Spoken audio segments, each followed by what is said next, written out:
I tune into this clip here, and I'm listening to James Worthy and Robert Horry essentially talk about how the Lakers had no killer instinct and talking about LeBron James was just playing some terrible basketball towards the end of that game. So for those of you who didn't hear what these Laker legends had to say about, the collapse that the Lakers had, we want to play it for you now. We want you guys to listen to it in its entirety, and then we're going to come back and react to their commentary. Take a listen to this here.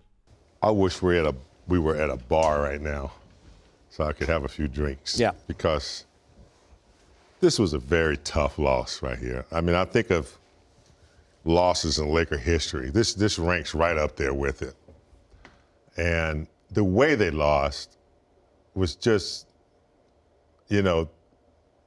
typical of what they've been doing.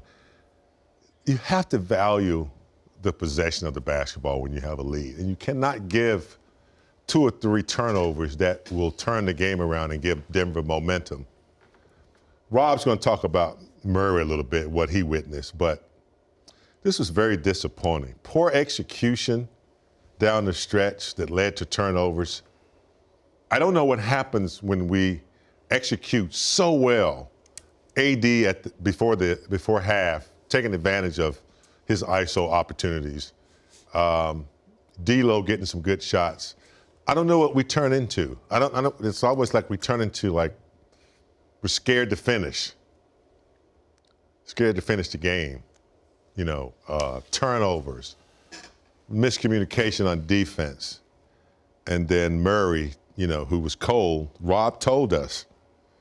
Robert Horry said he hit a layup. Yeah, tough layup. And he saw one go in, and Rob said from that point on, he was going to be trouble. Yeah. They had no Pope tonight, not Murray for a long time, and seeing that they had under control, they just lacked killer instinct and frivolous, even on a guy, unprofessional basketball plays. Unprofessional basketball plays in the playoffs of the second game of a team that has your number. Yeah. I think for me, the first thing I ever learned when I got in this league, Olajuwon came to me and it's like, keep it simple.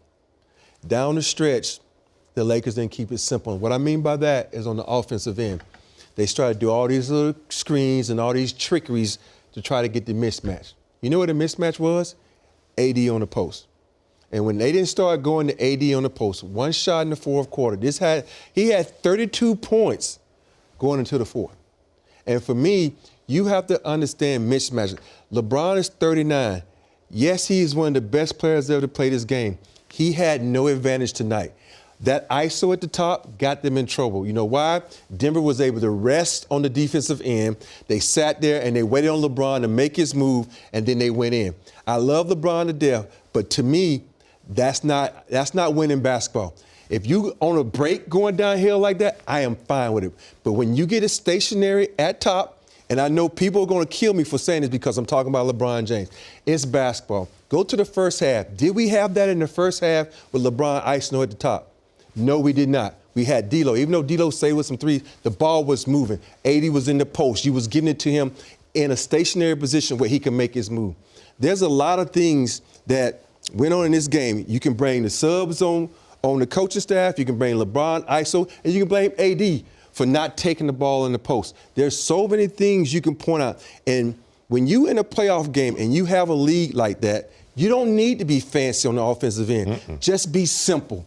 Get it to the mismatch. You had Jokic, who's on a bum knee ankle.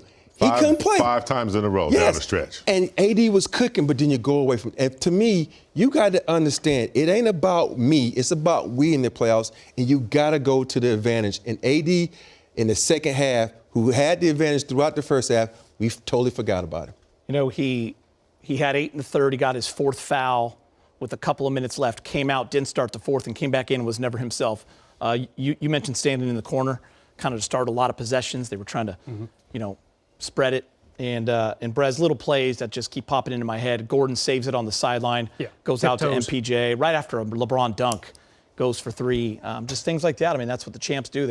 They can steal a game from you, and they did that tonight. I mean, the Lakers beat them in every single category. It seemed like the entire game, but they get the win.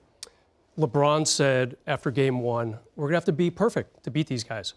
He said there's no room for error. And I thought the Lakers were perfect for about 43 minutes. Geet, they were up 8. I know they were up 20 at one point. They were up 8 with about 5 minutes left. 5 minutes left. And then it all started going asunder. And you know what the biggest problem is, guys? The narrative is still there. Lakers are coming home for 2. They'll be back here Thursday, game 3. So you heard what the gentleman had to say there. What are my thoughts about this? I thought that they were 100% on the money. I want to talk about the part where he spoke about killer instinct, in this case, James Worthy. He brings up a good point because the Denver Nuggets showed championship resolve. Because if I'm being honest with you, again, there's no way that the Denver Nuggets should have been able to come back and win that game. But they simply refused to lose. They trusted their execution in their game plan, and they just kept on executing, and they refused to be discouraged.